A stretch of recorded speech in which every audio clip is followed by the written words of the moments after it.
हिंदी आचार्य में स्वागत है जी आपका। बच्चों, हिंदी वर्णमाला में जो क से लेकर ह तक के जो वर्ण है इन्हें कहा जाता है व्यंजन वर्ण।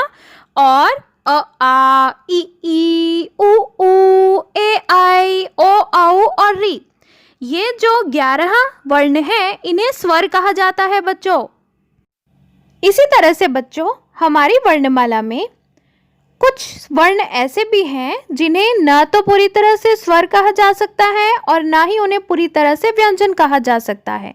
इन ध्वनियों को बच्चों अयोगवाह ध्वनियां कहा जाता है। अयोगवाह ध्वनियां हमारी वर्णमाला में दो हैं। पहली है अम और दूसरी है अह। अम को कहा जाता है अनुस्वार और अह को कहा जाता है बच्चों विसर्ग। अब देखो बच्चों, अम और अह यानी कि अनुस्वार और विसर्ग, इन दोनों को न तो हम स्वर के साथ में इनका योग कर सकते हैं, यानी कि ना तो इन्हें स्वर कहा जा सकता है और ना ही इनका व्यंजनों से कोई मेल है, यानी कि ये दोनों अयोग हैं। ना स्वरों में लिखे जा सकते हैं ना व्यंजनों में लिखे जा सकते हैं, लेकिन ये दोनों अर्थ का वहन करते हैं। अर्थ का वहन करने की वजह से इन्हें वाह कहा गया। और अयोग ये क्यों है? क्योंकि ये न तो स्वरों में रखे जा सके न व्यंजनों में रखे जा सके, इसीलिए इन्हें अयोगवाह कहा जाता है बच्चों। तो बच्चों, इस वीडियो में हम अह यानी कि विसर्ग के पहले तो मूल रूप के बारे में जानेंगे और फिर उसकी मात्रा के बारे में जानेंगे। बच्चों, जो विसर्ग है उसका जो मूल रूप है उसका अर्थ हुआ कि भाई जिस तरह से हमने उसे वर्णमाला में उस वर्ण को लिखा है बिल्कुल उसी तरह से शब्द में प्रयोग करेंगे। और उसकी मात्रा का अर्थ है कि भाई जो अह में आपके सामने जो पीछे दो बिंदियां हैं ना बच्चों, ये दो बिंदियां ही अयोगवाह विसर्ग की मात्रा है बच्चों। तो चलो बच्चों, एक एक करके दोनों को पढ़ेंगे। बच्चों, हिंदी के शब्दकोश में ऐसा कोई भी शब्द नहीं जिसमें अह यानी कि विसर्ग के मूल रूप से कोई शब्द बनाया गया हो। तो मूल रूप कैसा है इसे अच्छे से देख लीजिए और समझ लीजिए। अब हम इसके बाद इसकी मात्रा की बात करेंगे। और जो मात्रा होती है, यह जो अ के पीछे दो बिंदियां हैं, ये दो बिंदियां ही विसर्ग की मात्रा हैं। और जब भी हम विसर्ग की मात्रा को उच्चारित करेंगे तो हम ह की ध्वनि, छोटे से ह की ध्वनि उच्चारित करेंगे। चलो देखें, समझते हैं अब विसर्ग की मात्रा को। सबसे पहला उदाहरण है आपके सामने अतः। देखो बच्चों, अतः में कैसे है? अ सबसे पहले एक स्वर है, आप जानते ही हो, और फिर त एक व्यंजन लिखा गया और उसके बाद विसर्ग की दो बिंदियां लगा दी गई, यानी कि विसर्ग की मात्रा लगा दी गई। और उसे हम उच्चारित कैसे करेंगे? ह की तरह। तो यह क्या बना? अतः। समझ गए?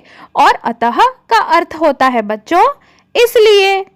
इसी तरह से दूसरा उदाहरण देखेंगे हम। न म ह यानी कि नमः, यानी कि मैं नमन करता हूँ, नमस्कार करता हूँ। समझ गए बच्चों? फिर प्रातः। प्रातः में क्या है? प आधा है, उसके पैर में पूरा र पदेन वाला लगा हुआ है और उसे आ की मात्रा लगी हुई है। और त एक व्यंजन है, इसके आगे हमारे सामने विसर्ग की मात्रा लगी हुई है, यानी कि दो बिंदियां लगी हुई हैं।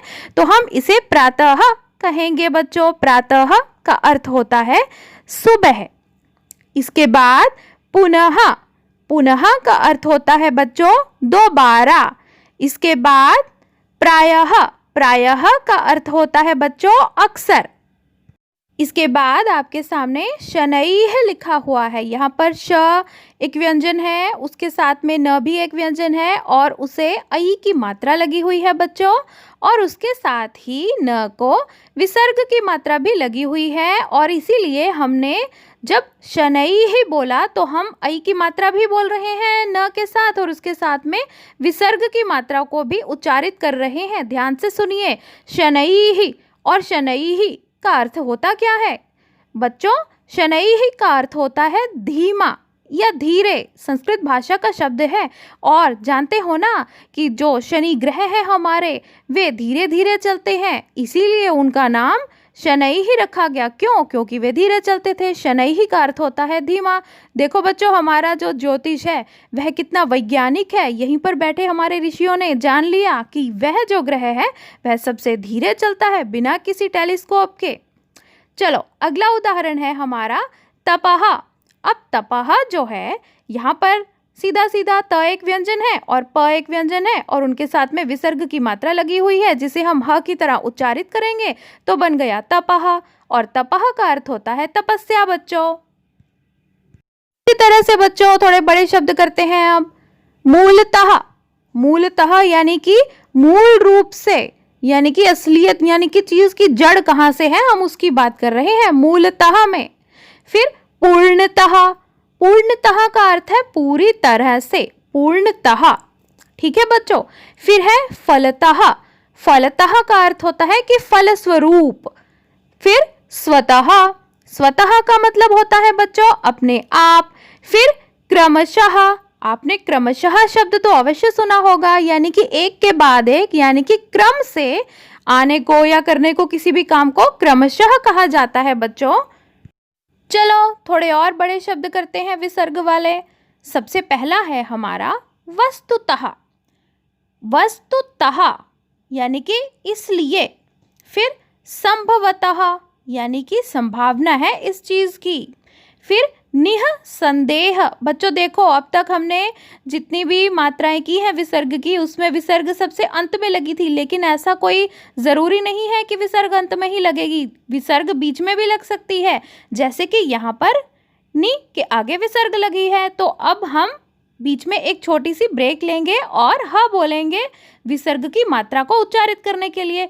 निःसंदेह यानी कि बिना शक के।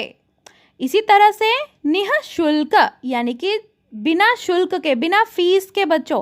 इसी तरह से बच्चों एक और चीज़ का ध्यान रखना, जैसे कि दुख शब्द है, उसमें भी दु के आगे विसर्ग की मात्रा लगती है, लेकिन हम ज़्यादातर उसको उच्चारित नहीं करते, हम केवल दुख ही बोल देते हैं। तो आशा करती हूँ आपको यह वीडियो पसंद आया होगा। ऐसी और वीडियोस देखने के लिए मेरे चैनल को सब्सक्राइब कीजिए।